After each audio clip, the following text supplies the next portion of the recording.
Okay, good morning, everyone, and welcome to our fifth seminar for this unit, PG 420 International and Regional Security. This week is week 8, and we have a long list of presenters who will be presenting this morning.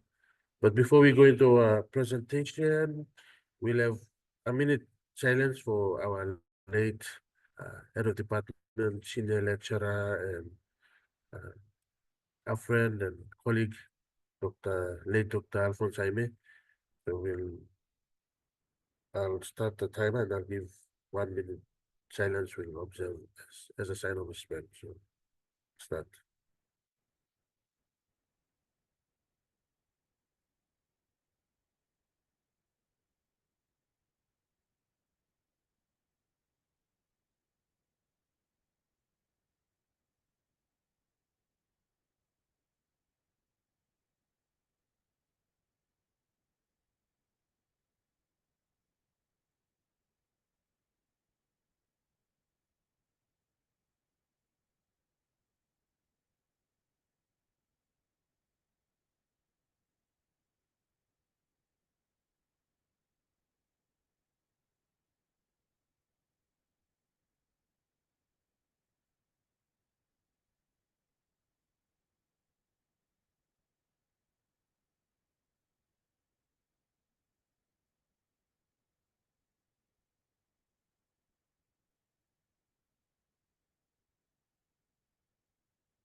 All right, thank you. I hope all of you will keep his family in your prayers. And I believe the funeral service is planned for this Friday. So that means we will uh, reschedule our reschedule our six seminar or seminar 6. So I've sent a message to all of you. Please make sure you sit down and you discuss it and find an alternative time for us to meet instead of Friday, since Friday will be the funeral service according to the program. Okay, for this seminar number 5, we have a list of presenters. We have 6 to 7 presenters will be representing the respective groups, and the topic or theme for this week is cyber security and digital changes in PNG. So over the past couple of weeks, there's been a lot of changes happening. I'm sure all of you went through was it 2 or 3 days shutdown period? Facebook, the government or the police, RPNGC, the minister and the commissioner, they decided to shut down Facebook for a few days. And they said it was because of a national security threat. Two gentlemen or two persons involved in threats against the state and its agents. So the government, through the police, Royal PNG Constabulary, decided to shut down politics. And there was a lot of debate, and we're still debating online on Facebook and LinkedIn. If you visit, you see that all of us are arguing about whether it's right, it's wrong, whether the state has monopoly to use power to stop citizens from practicing or exercising their freedom and all that. So it's a really interesting topic, which is kind of related to cybersecurity and digital changes in PNG. So for today, we have a good list of presenters. We have Irene Simbrai will be representing Group 5. We have Miss Irene Simbrai. We have Miss Leontine Ofoy will be representing Group 7. We have Miss Amy Wenis will be representing Group 4. Miss Zola Inangui will be representing Group 2. Mr. Vincent Tamure will be representing Group 1, and Miss Kappa Gauma will be representing Group number 3. So we'll start off with Leontine, but before we go into the presentation, just a reminder that whatever comments or questions you have, you can share in our discussion forum for this week. I've made adjustments to the timing, the closing time for the two forums for seminar 5 and seminar 6. So make sure you check both forums to see the new timing. Without further delay, I now hand over the virtual microphone to our first presenter, Ms. Leontine Ofoy. representing Group 7. Thank you. Good morning, Mr. Yagiora and everyone. For week 5 seminar, we were given the question, Kate examines U.S. responses to Chinese cyber activities. How can the United States and China navigate mutual accusations of cyber aggression to establish a cooperative framework for global cybersecurity? Firstly, we've broken the question down into two parts. Kate examines US responses to Chinese cyber activities. We found out what these cyber activities and what was US responses to those cyber activities.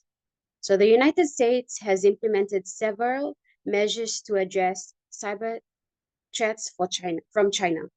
This include imposing sanctions on Chinese entities involved in cyber espionage, engaging a diplomatic negotiation, such as the 2015 US China Agreement against cyber enabled theft of intellectual property, strengthening cybersecurity defenses, example, establishing CISA in 2018, and publicly attributing cyber attacks to China, such as the 2021 Microsoft Exchange server hack.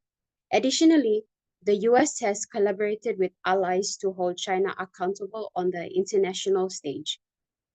The second part of the question, which is the question itself, how can US and China navigate mutual accusations of cyber aggression to establish a cooperative framework for global security? Our take that US and China have existing cyber accusations against each other. It is essential to recognize that both the United States and China have significant influence in maintaining a secure cyberspace. The rise of China as a cyber power has been a critical factor in influencing US cybersecurity policy over the past decade. This shared interest in a stable cyberspace can serve as a foundation for dialogue and cooperation. By acknowledging that both nations face somewhat of similar threats and challenges, we can begin to foster a more collaborative environment. One avenue is through promoting dialogue and transparency that is crucial for open lines of communication that can help mitigate misunderstandings and reduce the likelihood of escalation.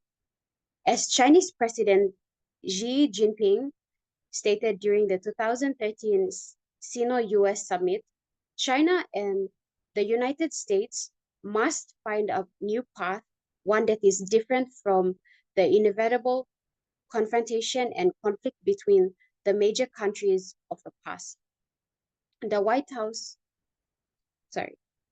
regular dialogues can clarify intentions and capabilities in cyberspace, allowing both nations to address their concerns without resorting to accusations. Another is through developing a cyber code of conduct. This is a vital step as it is a formal agreement outlining acceptable behaviors in cyberspace, which could help both nations navigate their differences. The US has been actively investing in countermeasures against cyber threats, and this effort could be complemented by discussions on a cyber code that sets clear expectations for both parties. Such a framework would provide guidelines for responsible behavior in cyberspace, reducing the potential for conflict. Furthermore, fostering bilateral cooperation on cybersecurity initiatives can enhance mutual understanding and trust. The US and China can collaborate on cybersecurity research, share best interests, and work together on international cybersecurity standards. As INDRI 2025 has stated, research is necessary for formulating international and regional frameworks on cybersecurity. This cooperation can help both nations address their cybersecurity challenges while building a more secure global cyberspace. Lastly, engaging third parties can facilitate discussions and help mediate disputes such as involving international organizations, as they can provide a platform for both nations to express their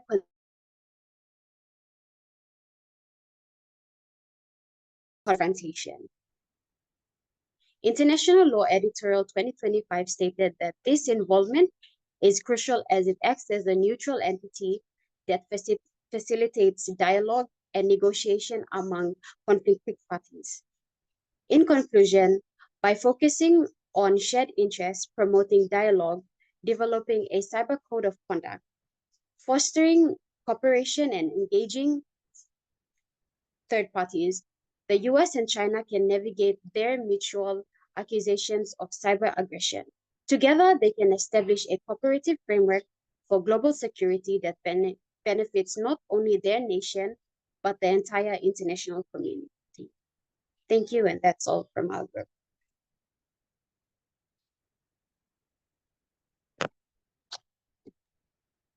Thank you, Ms. Ofoy and group number 7 for a really interesting answer. I hope those of you listening, you've taken note and you have questions and comments for group 7 and Ms. Ofoy. We will now move on to our next presenter. That will be Mr. Vincent Tambure will be representing group number 1. Vincent, the virtual microphone is yours. Please go ahead.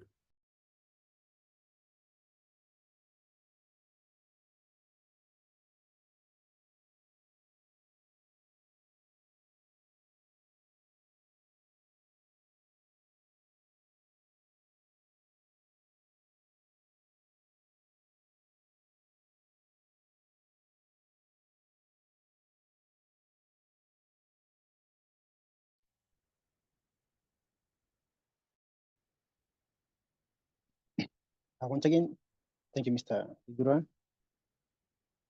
On behalf of Group 1, I'll be presenting our findings based on our allocated topic and question given on the Chinese Intelligence Agency, the evolution and empowerment in cyberspace by Nigel Ingsa.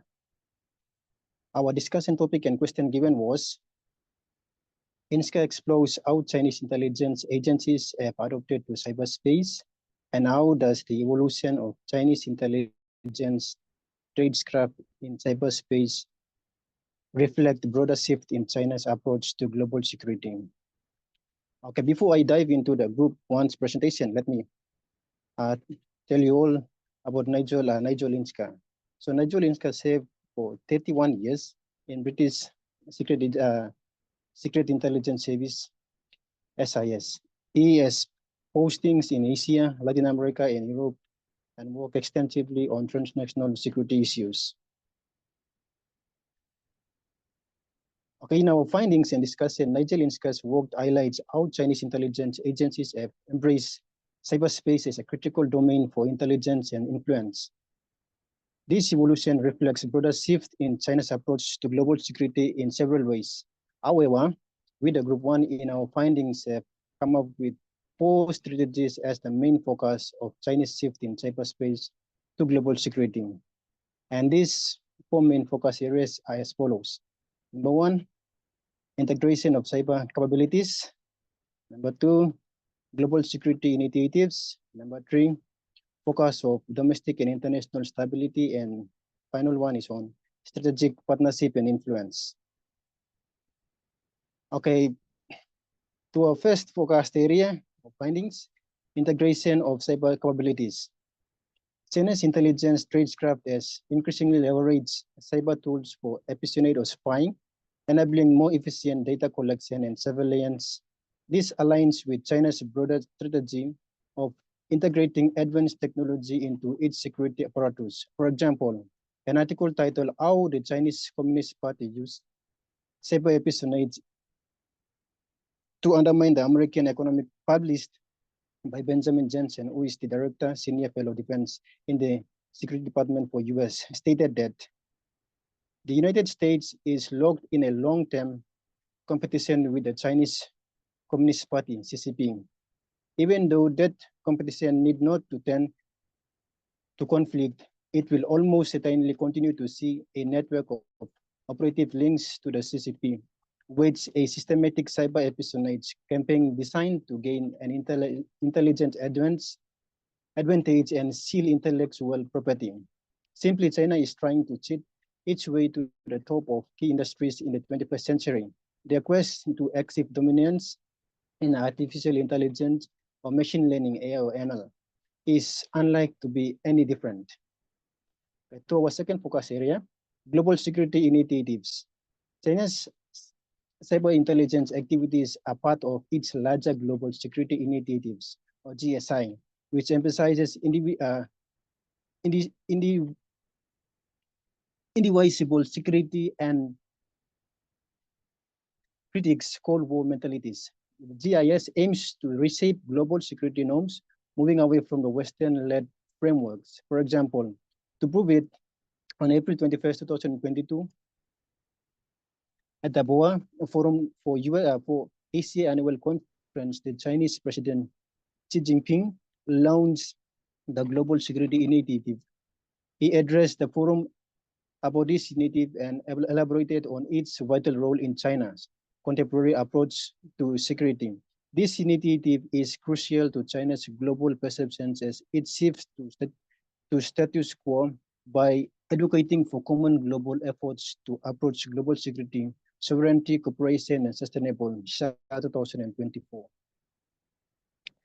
To the third focus area, focus on domestic and international stability. The use of cyberspace for intelligence reflects China's dual focus on maintaining domestic control and projecting influence abroad. This mirrors its broader security goals of safeguarding national interest while challenging Western dominance. For example, cyberspace has become a new method of interaction for human in the digital industry era. One, the country that play an important role in global cyberspace is China, which has the largest number of internet users, reaching 989 million. This has prompted Chinese government to formulate a complex cybersecurity governance strategy to maintain national stability and security. Maniasari 2024. To the final focus area, strategic partnership and influence. China's cyber intelligence efforts also support its geopolitical ambitions, such as building alliances with the global south and promoting alternative governance models. For example, a May 2021 paper titled China's Cyber Influence Operation stated that China seeks a critical role in impacting the current international system. It conducts influences operations as a national strategic objective by targeting media organizations, cultural institutions, academic, business, and policy communities in the US, as well as other countries and international institutions. The Chinese Communist Party wants to condition public opinion, foreign and multilateral political establishments to accept China's narrative of its strategic priorities. To our summary, the shift in these four areas, which is integration of cyber capabilities, global security initiatives, focus of domestic and international stability, and strategic partnership and influence, underscores China's ambition to redefine global security norms and assets itself as a central player in the international order. Thank you. This brings us to the end of our presentation. Thank you, Mr. Tamburo and Group 1 for your answer. The geopolitical competition is not only physical, but it's also in the cyberspace, as you have heard from our two presenters, Mr. Tamburo and Ms. Ofway. China and the US are also competing in cyberspace, and they have a lot of advanced strategies and very technical approaches that they're using. So if you try to compare that with PNG, we have a long way to go. So I hope you're learning from the readings that we are reading. You're getting all this knowledge from the different scholars and their work, and then you see how best PNG we can move forward. We'll move on to our next presenter, For today, there'll be Ms. Gauma representing group number 3. Ms. Gauma, please go ahead.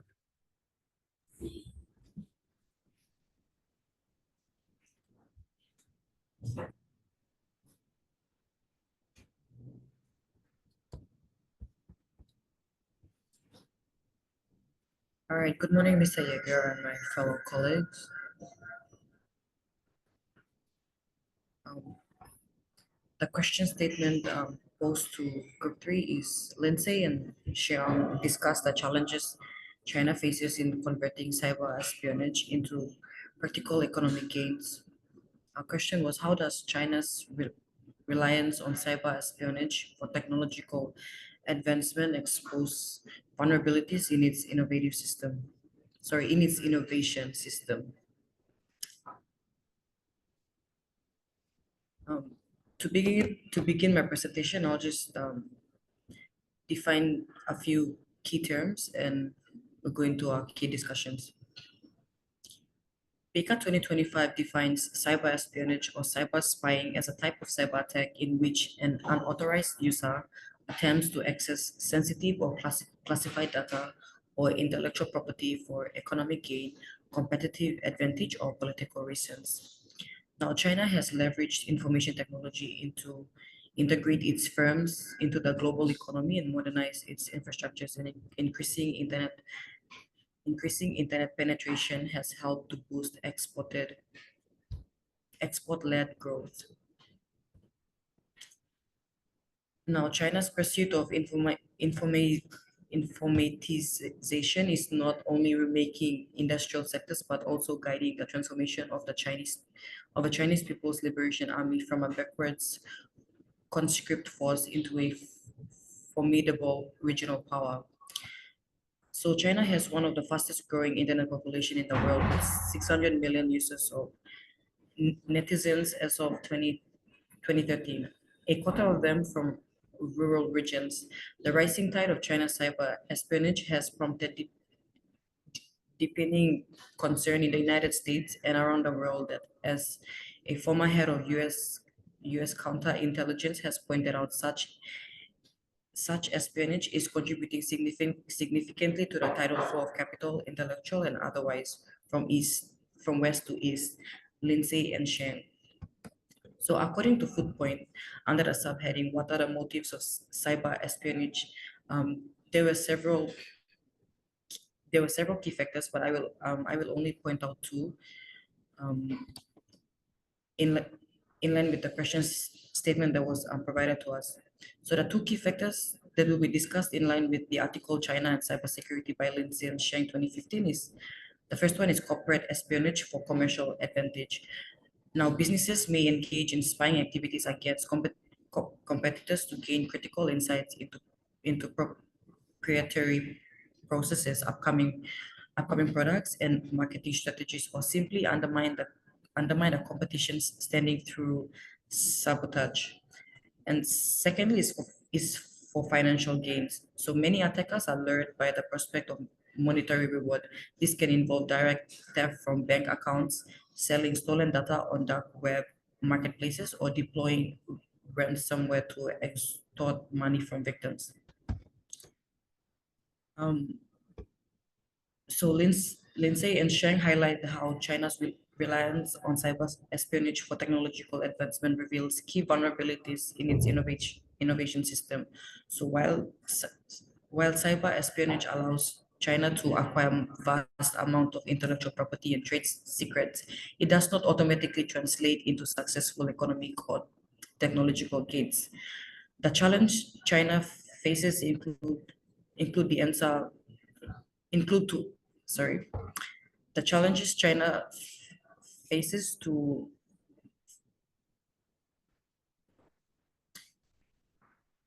pardon the challenges China faces include to answer our given questions about China's reliance on cyber espionage for technological advancement exposes its vulnerabilities. So the first one is absorptive capacity limitations. Acquiring technology does not guarantee that China firms can integrate, adapt, and improve upon it effectively. Innovation requires a strong foundation in research and development, skilled personnel, and a conducive ecosystem for experimentation, which espionage alone cannot provide. Secondly, is the lack of authentic innovation. Dependence on stolen intellectual property can discourage the development of original ideas, reducing incentives for domestic firms to invest in their own research and development. So without a culture of innovation, China risks technological stagnation rather than long-term competitiveness. Thirdly is the fragmented industrial ecosystem. Unlike organic innovation hubs such as Silicon Valley, where collaboration between firms, universities, and investors drives progress, China's innovation ecosystem often struggles with inefficiencies in coordination and application of stolen technology. Fourthly is the quality over quantity challenge. While espionage may provide a large volume of technical data, without the ability to verify, test, and refine these technologies, China risks wasting resources on outdated or in, incom- incompatible systems rather than producing groundbreaking advancements. And lastly is the international backlash and decoupling. Heavy reliance on cyber theft has fueled geopolitical tensions, prompting the US and its allies to tighten technology export controls and increase cybersecurity measures. This restricts China's access to critical advanced technologies and supply chains, further complicating its innovation efforts. In summary, while cyber espionage gives China access to foreign technological knowledge, its effectiveness is undermined by systematic weakness in domestic innovation capabilities. Sustainable technological progress ultimately depends on fostering a self-sufficient research-driven economy rather than relying on external shortcuts. Thank you, and this brings me to the end of my presentation on behalf of Group 3.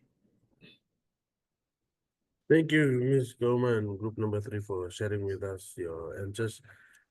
I think at this point in time, some of you will try to, you might be questioning why are we looking at China and the US? Because our topic is on cybersecurity and digital changes in PNG. The rationale is in order to understand the digital changes in PNG, we have to understand the geopolitical competition between the two heavyweights, or one emerging power and one unestablished superpower. So whatever they do, their strategies and their calculations, it has an impact not only in other areas, economics and trade, but also in terms of cybersecurity and what we do in cyberspace. So it's important that we try to look at what both of them are doing, and then we move on to understanding PNG and cyber changes and digital changes and our cybersecurity. So thank you to our representatives so far for sharing with us knowledge relating to the competition between China and the US. We now move on to our fourth presenter, Ms. Wenis, representing group number 4.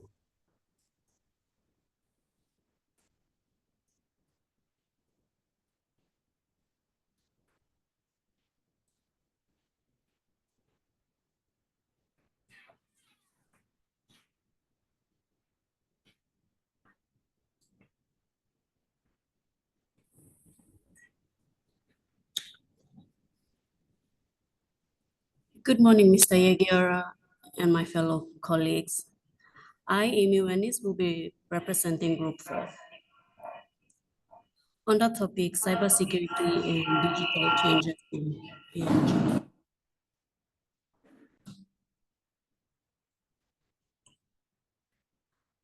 Our reading is based on China and cybersecurity, espionage, strategy, and politics in the digital domain. Before I answer the given question, let me give a brief background on the work of the scholars. John R. Lindsay and Tai Ming Cheung explore the challenges China encounters in leveraging cyber espionage for economic benefits in their work. They discuss the challenges China faces in converting cyber espionage into practical economic gains, highlighting vulnerabilities in its innovation system. They explain that stealing advanced technology does not automatically lead to progress.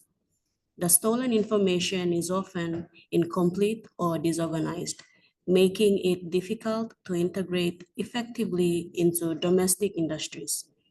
China's ability to turn this data into usable technology depends on skilled personnel and efficient systems, but weaknesses in organizational structures and innovation processes limit its effectiveness.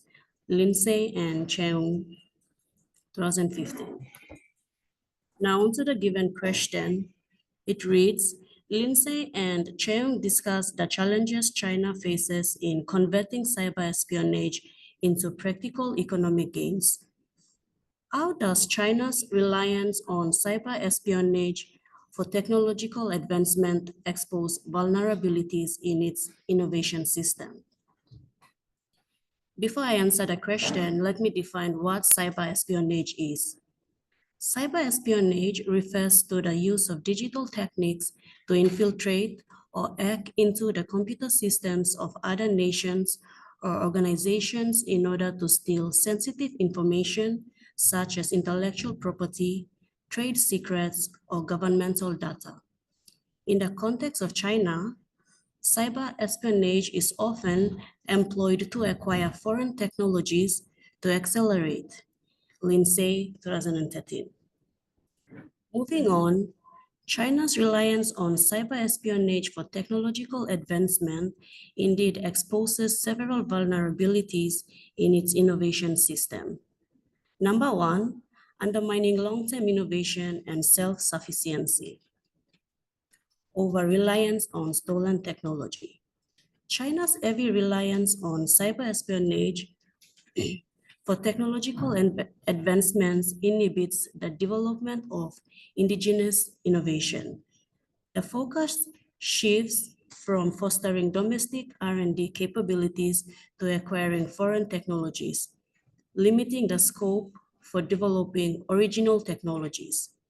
This dependency can result in a copy-paste approach, which might hinder the creation of unique and advanced solutions in the long term. Lindsay, 2013. A brief example of this point is China's approach to acquiring advanced semiconductor technology. In the past, China has been accused of using cyber espionage to steal intellectual property from leading semiconductor companies, such as those in the US and Taiwan. Instead of focusing on building its own semiconductor R&D capabilities, China's reliance on stolen technologies has led to a copy-paste approach. Taiwan and the US have advanced semiconductor technologies, but China's reliance on stolen intellectual property has limited the development of cutting-edge technologies. And this copy-paste approach has hindered China's semiconductor industry's full technology independence, limiting its ability to compete globally. Number two, legal diplomatic risks, international backlash. The practice of cyber espionage exposes China to legal risks, such as violations of intellectual property laws and diplomatic tensions with countries whose technologies are targeted. International partners may respond with economic sanctions, trade restrictions, or other retaliatory measures, weakening China's position in the global innovation system. Cheung, 2017.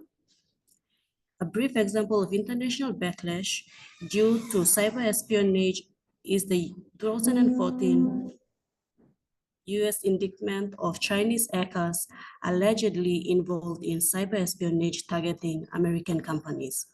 The US Department of Justice charged 5 Chinese military hackers with stealing trade secrets and sensitive business information from American corporations such as Westinghouse Electric, US Steel, and Alcoa. In response, the US imposed economic sanctions on Chinese entities linked to cyber espionage, which escalated tensions between the two countries. This event demonstrated how such activities can lead to legal consequences, diplomatic strain, and retaliatory measures, but then ultimately weakening China's relationships with international partners. And number three, global trust and reputation issues. Damage to trust. China's involvement in cyber espionage leads to a decline in international trust, especially in high-tech sectors like 5G, AI, and telecommunications. Countries may avoid investing in or collaborating with China due to concerns over intellectual property theft or security risks. This diminished trust hampers China's ability to build international partners that could otherwise drive its technological and economic growth. The reliance on cyber espionage also mirrors historical cases like the Soviet Union's technological limitation.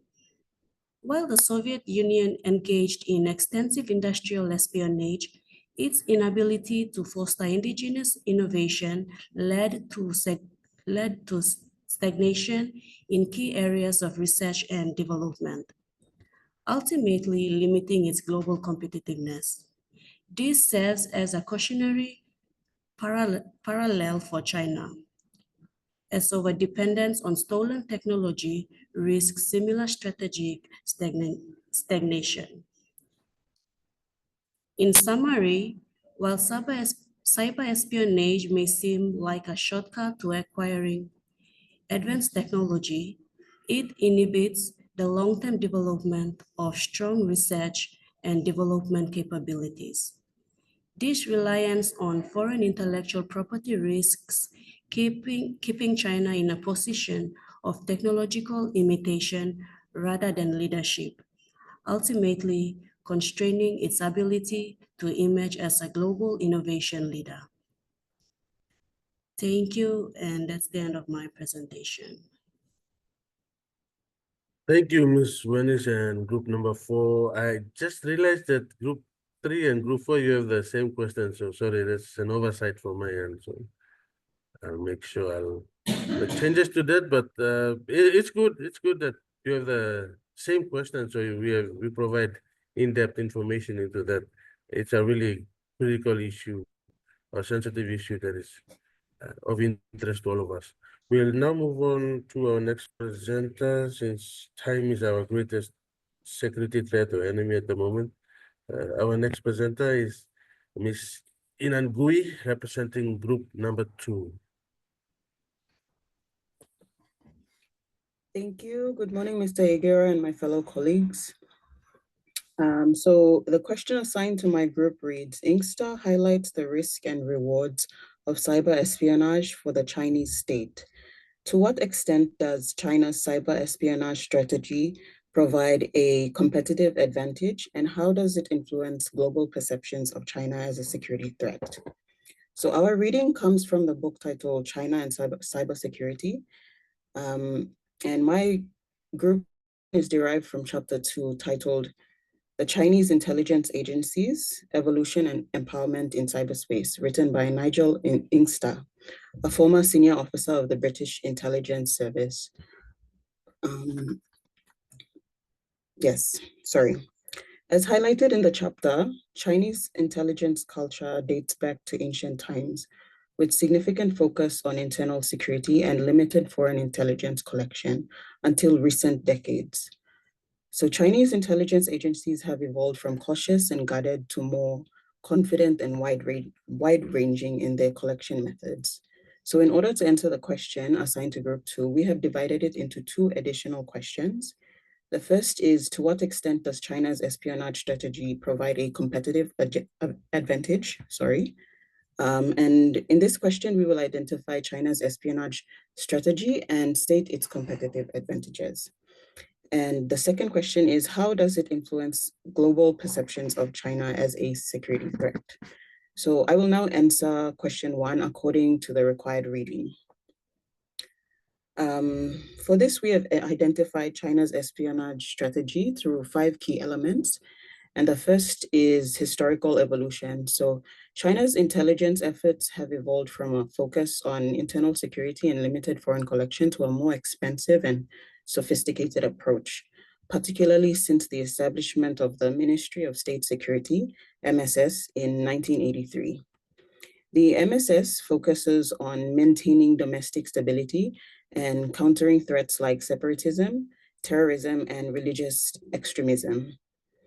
It uses undercover officers and informal sources to gather intelligence abroad.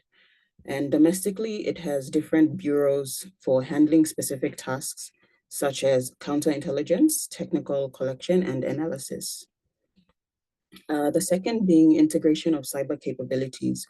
So China's military intelligence is handled by the second and third departments of the People's Liberation Army, the PLA. So the second department focuses on open source information through defense connections and undercover operations for high-grade weapons.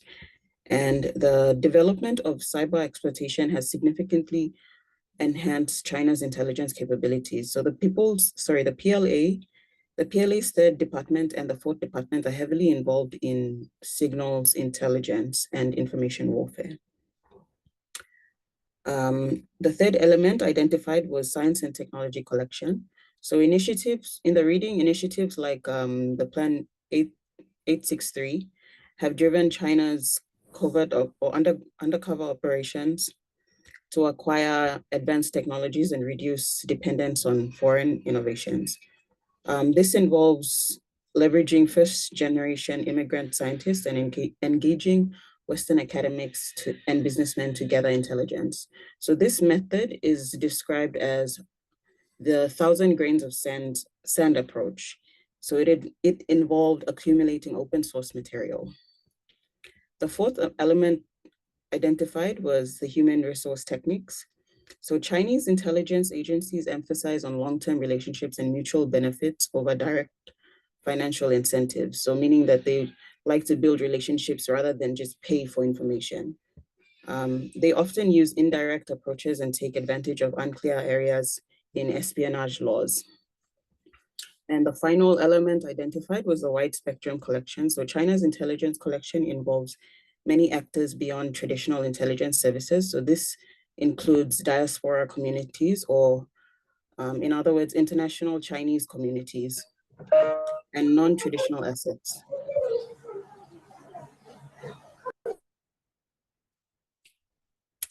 Okay, moving on to the second part, moving on to answering the second part of question 1. To what extent does it provide a competitive advantage? So the first advantage that we identified was the technological advancement and economic benefits.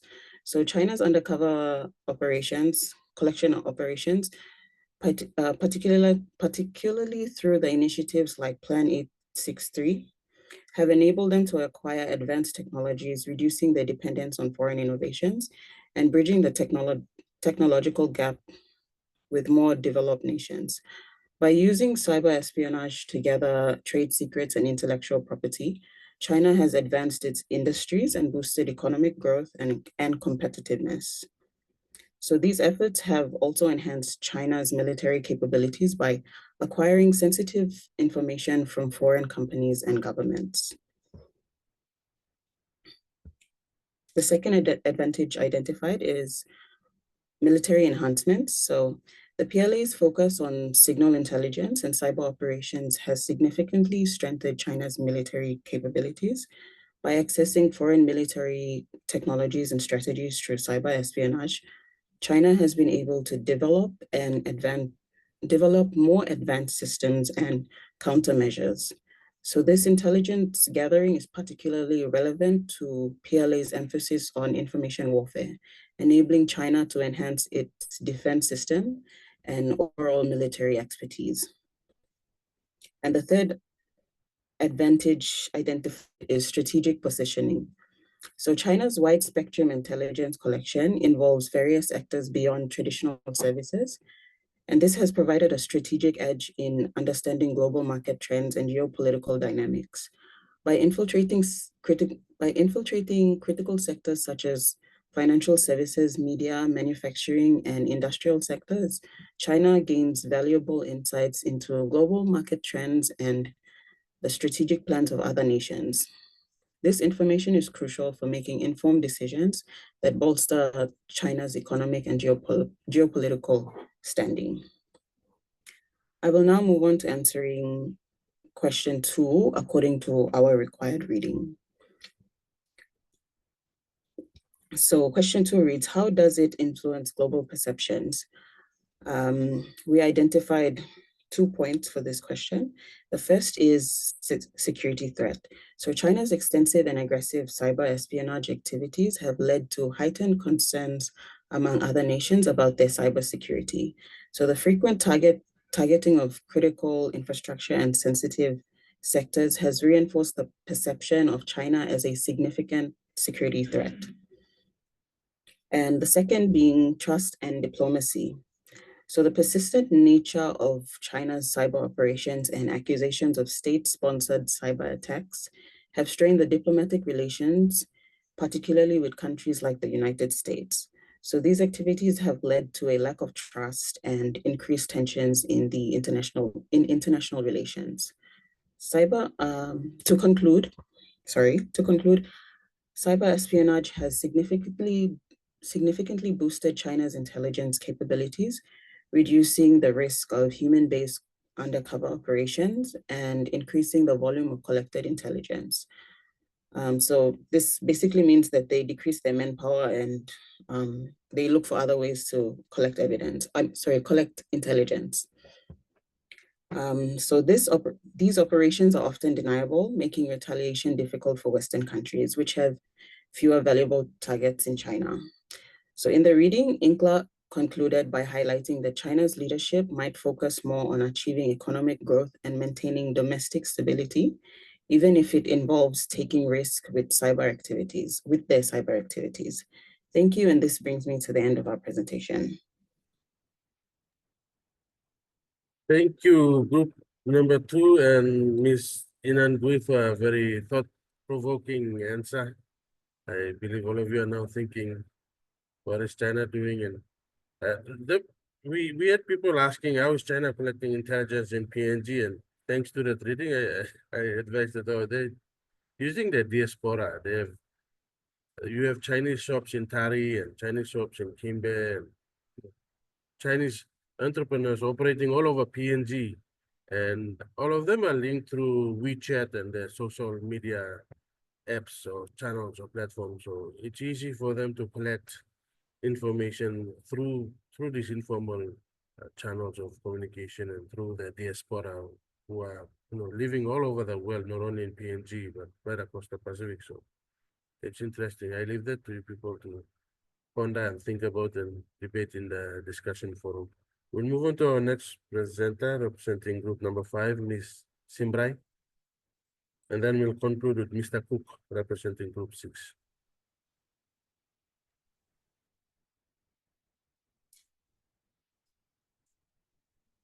Thank you, Mr. Yagura. Good morning, everyone. I will be representing Group 5 to present our answers for this seminar presentation. So from the reading, China and Cybersecurity, Espionage, Strategy, and Politics in the International Domain, the statement in question given to us reads, Li and Zhu emphasize China's advocacy for internet sovereignty in contrast to the multi-stakeholder model. How does this perspective challenge existing global norms, and what are its implications for international cybersecurity cooperation? Li and Zhu highlights China's push for internet sovereignty, which promotes the idea that each country should have full authority over how the internet is managed within its own borders, similar to how nations govern their territories. This viewpoint is quite different from the multi-stakeholder approach, which encourages internet governance as a shared effort involving governments, businesses, nonprofit organizations, and technical experts across international boundaries. At the 2012 World Conference on International Telecommunications, China and a majority of attending countries advocated for national governments to boost their control of the internet. The US and its allies foiled this campaign and upheld the status quo, which is a multi-stakeholder approach, inviting participation from civil society, private enterprises, national governments, and international organizations. This conflict of ideas remains an ongoing geopolitical dispute that will define the future of cyberspace. So before answering the questions, let's understand four main terms by their definition. The first term is internet. Internet is a worldwide system of interconnected computer networks and electronic devices that communicate with each other using an established set of protocols. Sovereignty. Sovereignty essentially encompasses that power to make laws as defined by William Blackstone. It implies autonomy, meaning that the sovereign power is beyond the reach of external interference, according to Legal Information Institute, no date. So to simply put, sovereignty means having a complete power authority to govern a state, of a state to govern itself. So when combining these two words, internet sovereignty, also referred to as cyber governance, is the right and privilege of a country to govern and impose strict legislation to its networks to protect its national interest, and this law, as stated by Lewis 2020, will improve privacy and security, ensure opportunities for their citizens, and in unpopular regimes, reduce political risk. So to simply put, internet sovereignty is a norm based on the use of technology to control what sort of information can be accessed and exchanged within a national boundary and by whom, according to Kaufman 2024. So a multi-stakeholder model of internet governance is a collaborative effort that involves the participation of multi-stakeholders, including governments, private sector, civil society, technical community, and academia in relevant policy-making processes. Now to answering our questions. From the question given to us, we have decided to break it down into two parts. So the first part of the question reads, how does this perspective challenge existing global norms? We discussed and came up with 4 points. The first point is, first and foremost, is that it challenges the already existing concept of multi-stakeholder model, which emerged after the ICANN, or the Internet Corporation for Assigned Names and Numbers, founded in 1998. The private nonprofit corporation based in the United States is the most well-known example of multi-stakeholder model of governance that seeks to include a variety of actors of the industry, along with civil society, and engage individuals with a consultative role for states, according to us in 2016. The second point is openness of information. Openness and connectedness are fostered by the free flow of information across national borders, which is frequently emphasized by global norms. However, states may use censorship and data localization to maintain control, which can result in limitation on the flow of information. Weakening shared control. The current approach to managing the internet includes input from governments, business, and others working together. However, China's focus on government control might reduce the role of these other groups in decision-making. Finally, we have encouraging strict regulations. China's ideas might inspire governments, especially those with more authoritarian tendencies, to impose stricter controls on the internet, often claiming it's for security or cultural reasons. Question 2. What are its implications for international cybersecurity cooperation? We have discussed and came up with 3 points. The first point is disintegration of international cooperation.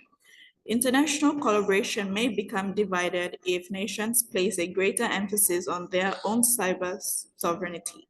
Establishing a consistent worldwide strategy might be difficult since different countries may implement different cybersecurity rules and regulations. The second point is impacts on global cybersecurity. China's policy could shape global standards, potentially enabling authoritarian regimes to justify censorship and digital restrictions as cybersecurity measures. This complicates the establishment of universal norms promoting free access of information and privacy. The third point is reduced information sharing. Effective cybersecurity cooperation relies on transparency and data exchange between nations. State-controlled internet policies might restrict such collaborations, slowing responses to global cyber threats. To conclude, the concept of sovereignty is well known. So when adding the word internet or cyber to it, it becomes complex. However, the issue is not that sovereignty has an ambiguous definition. Rather, it is the stark contrast between sovereignty and the realities of cyberspace. Mueller, no date. While China is more state-centric in its approach, where given its political status as a communist country, the country prioritizes an intergovernmental framework that advocates the implication that each country should be able to police its own domestic internet without interference from other countries, such as circumvention tools provided by foreign entities, let alone attacks on the domestic internet infrastructure and information system.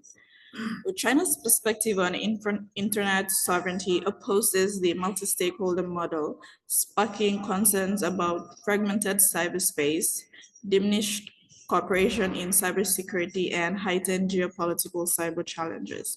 This divergence may shape a more divided global internet landscape, with competing governance systems influencing future security and accessibility.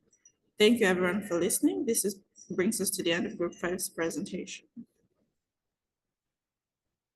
Thank you, Group 5 and Ms. Simbre. Another thought-provoking answer. I'm sure all of you are now thinking about our current issue of the ban on Facebook by our police commissioner and the police minister.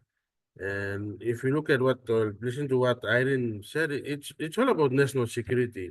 And for me, I don't want to impose my views on you people, but this was coming because of the Miss PNG abuse on social media, and there's been a lot of things happening on social media, in Facebook in particular.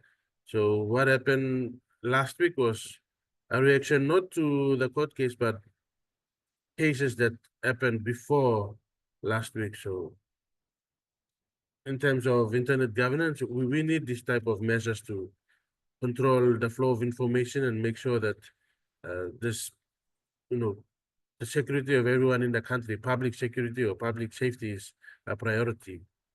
We don't need to look far to talk about an example. The Black Wednesday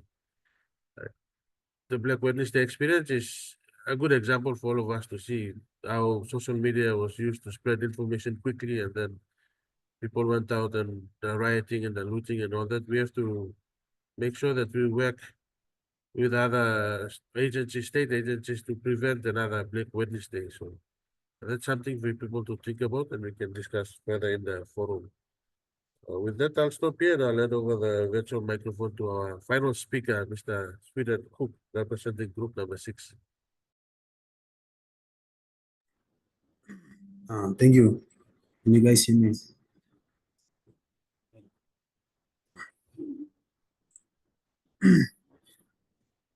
So I'll be representing group 6. For the questions assigned, we have decided to divide our questions into 2 parts. For the first question, it reads, Li and Zhu argue that China prioritizes both security and informatization in cyberspace. How effective is this dual approaches in addressing internal vulnerabilities while fostering global trust in China's digital policy? Before we dive into the answers for this week's questions, let us familiarize ourselves with some keywords. So the first one, although we are quite well acquainted with the word security, let us be reminded that according to the Merriam-Webster dictionary, security refers to the quality or state of being secured or being safe from danger. Likewise, Collins Dictionary defines information as the process of a country or region undergoing the development of an information-based economic on a extensive scale. Basically, the challenge on information and communication technology to drive social, economic, culture, and cultural development, which transform a society into an informative based one. The reading for this week focus on chapter 9 of the book titled China and Cybersecurity, Espionage, Strategy and Politics in the Digital Domain, written by Li and Zhu. Unlike the previous week of discussing the effects of China technological investment and developments in other countries and regions, today we have finally get to discuss cybersecurity in China's itself and the development along with international vulnerabilities. So Li and Zhu gives a new perspective outlining what makes China vulnerable in areas of cybersecurity and what more the powerhouse nations need to do to better secure. Here are some vulnerabilities that were mentioned. As depicted by Li and Zhu, there is a lack of basic network protection capability in China, and there are numerous information security vulnerabilities. The National Computer Network Emergency Response Technology Team Coordination Center of China report loopholes existed with information security in 2012 upwards. Loopholes such as incident of virus infections reaching 4 million per month, manipulation of users and others. In 2013, data collection from the China National Vulnerability Database showed that there were 156 information security vulnerabilities, 32 being high risk and more than 400 and pardon me, more than 140s were potentially avenue for remove attacks. Also in 2013, the CERT reported foreign attacks on China network with 28,000 foreign IPs hitting 7.8 million computers in China. Furthermore, there have been frequent leaks of personal data, website security issues, online banking, phishing threats, and more. In 2011, China experienced the largest information leak in China internet histories, involving 278 million accounts and passwords. There are just few cybersecurity concerns mentioned. Therefore, China is susceptible to threat like any other countries. Moreover, according to the American Chamber of Commerce in China, some of the China's digital policies include joint building a community with a shared future in cyberspace white paper, guidelines for digital transformation of small and medium-sized enterprise, plan for overall layout of building a digital China, and others policies mentioned by Li and Zhu. So moving on to our question, it reads, how effective is this dual approaches in addressing internal vulnerabilities while fostering global trust in China's digital policy?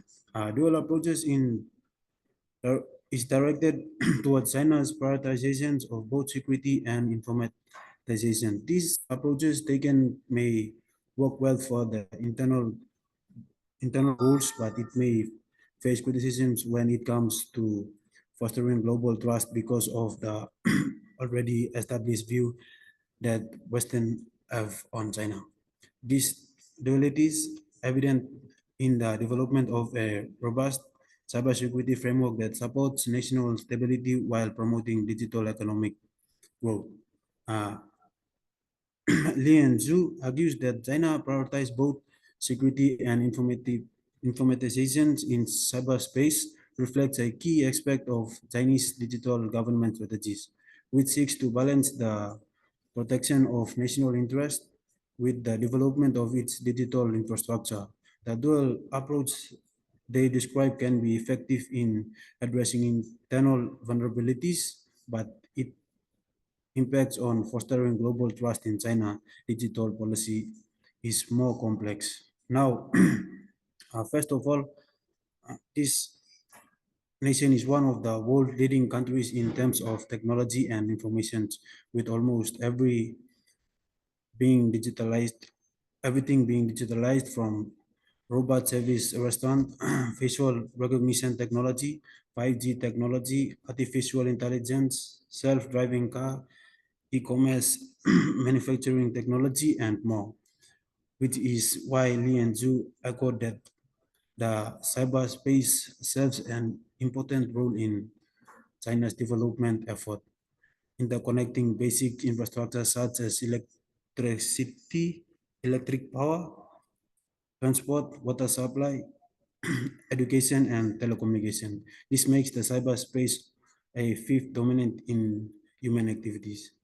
Let us let us now dive into the effectiveness and reasons as to why the approach is good internally but may be questioned externally. For security, China aims to protect its domestic networks, control external threats, and maintain stability with government system by monitoring and regulating the internal and internet and information space.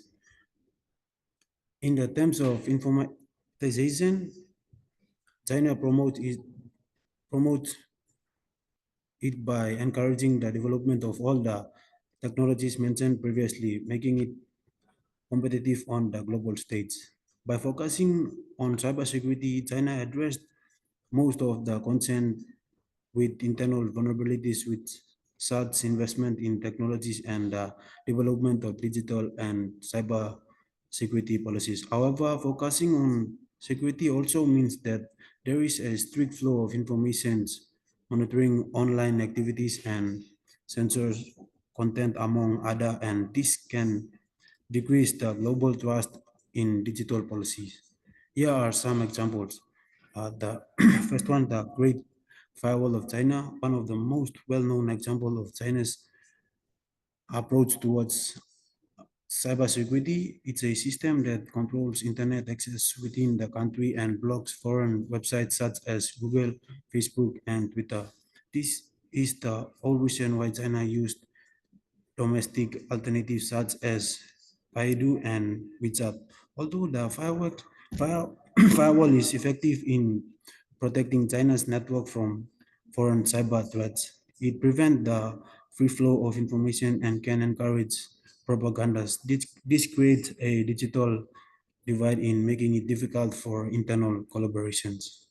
The second one is policy surrounding Huawei 5G. The controversy with the policies is the main reason why there is a global distrust with China. In terms of informatization, this technology is very good, outstanding, and very forward. According to according to Tech Target 2005, it stands for fifth generation wireless technology and offers faster speed with lower latency compared to 4G.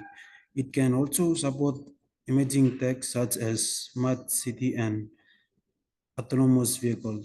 Autonomous vehicle.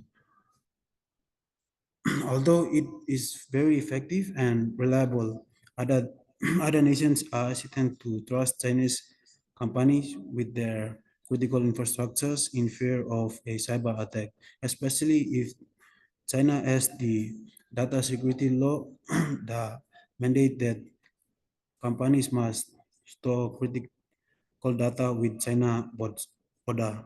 With this means, what this means is that these companies are pleased to cooperate with the Chinese government and comply with demands for data access. Basically, in in an effort to address the internal insecurity, China is effectively pushing away foreign collaborations and fostering distrust in China and its policy. Now to conclude, China's dual approach of prioritizing both security and informatization is in cyberspace is effective in addressing internal vulnerabilities by securing digital infrastructure and fostering technological growth. However, the global response to China's policy has been mixed, with concerns about data privacy, state control, and the potential for Chinese influence over global digital norms.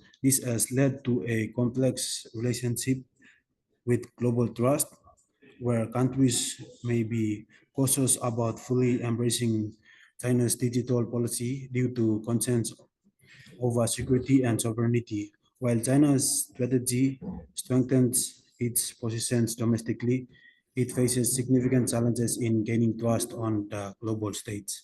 Thank you, and this is the end of our presentation. Thank you, Sweden, and a big thank you to your group as well, group number 6, for sharing with us your answer to your assigned question. So that brings us to the end of our presentation. Just one point that you mentioned, the Great Firewall of China. Yes, it's a bit similar to our Divanwad University firewall. I saw somebody commenting on Facebook that Divanwad students, they know how to use VPN and proxies to go around firewall system. So likewise, we did the same when I was in China. We used proxies, proxy sites, U992. There's a lot of other proxy sites and VPN networks that we use to go around the firewall in order to access Facebook and Twitter and communicate with friends and families back in PNG. So that's something that we can continue to monitor and read about, and it will help us to understand what is happening currently. And the idea of internet sovereignty, that's another notion or idea, concept put forward by China as well. Should countries be sovereign in how they manage or govern the internet?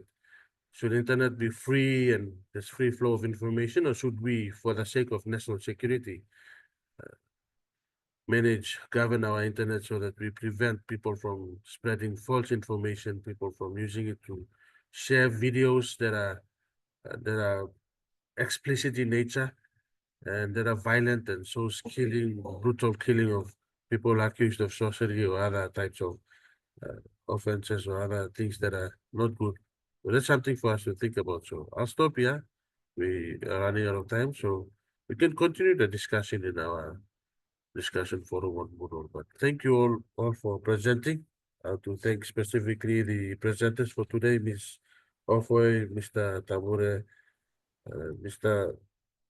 Mr. Cook, Ms. Simbrai, Ms. Sinangui, Ms. Wenis, and Ms. Gauma for sharing with us your answers to the assigned questions on behalf of your group members. So thank you very much. We'll continue the conversation in our discussion forum. You all have a good day, and we also thank our viewers online for watching. If you've watched this far to the end, thank everyone. You all have a great day today. And please make sure you confirm whatever alternative time that is suitable for you, and I can reschedule the class for Friday. And that's all. Thank you. Through the line.